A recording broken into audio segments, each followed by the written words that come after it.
years. Ya Allah. By the way, when the Prophet ﷺ, and this is another important, when he shook the hand of Anas or anybody, it shows humbleness, but I don't like this shake of the hands like that. Then even doesn't, he just touches like that. That's maybe the type of arrogance, by the way. Be careful. So we don't want like this. And we don't want a person, when he holds, he press, you'll be in pain for 5 minutes after he grabs you. It happens to me. Somebody, I'm not here to go and see how much his strength is. So it held me so really bad, and I couldn't really, and I was in pain. Somebody actually hugged me, and because he had a pen or something in his pocket, but he hugged me so much, I was in pain for 1 week.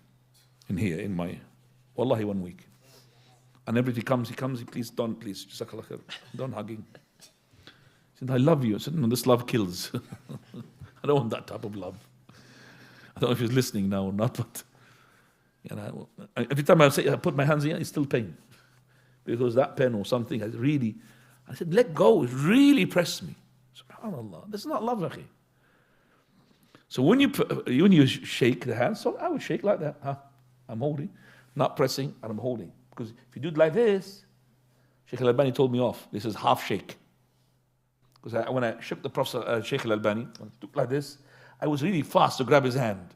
I wouldn't do like this, but because I did like this, he said, this is half a shake. And then he put my hands like that. Full shake. Right. That shows the person, he is humble. So when you shake the hands of a Muslim, shake it in as well, with a nice smile, being nice and soft, gentle. Also, the person needs to be clean, because the Prophet, he said, I've never smelled anything better smell than him.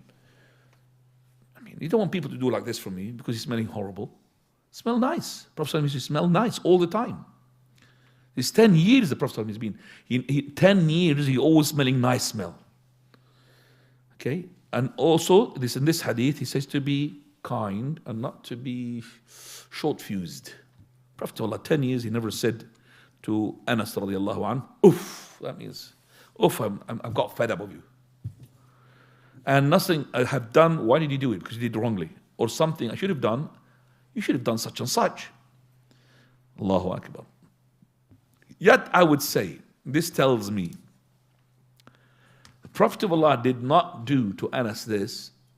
It shows that Anas as well was trying his best to satisfy the Prophet of Allah. Do you understand what I'm saying? I don't think Anas, he was stubborn to do everything wrong. I think the Prophet of Allah said to him, come on. But he was doing his best to be what?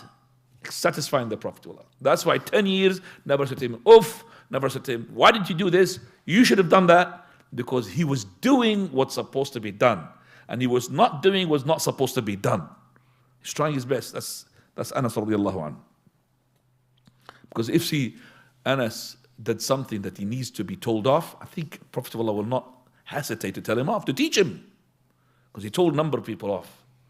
Companion, just one thing he said, a companion, he said, Ma sha'Allah wa shi't. He did not serve the Prophet of Allah 10 years. So the Prophet said, what are you doing? You're making it like Allah? Say Ma sha'Allah wahda, if Allah wills on his own. 623, please.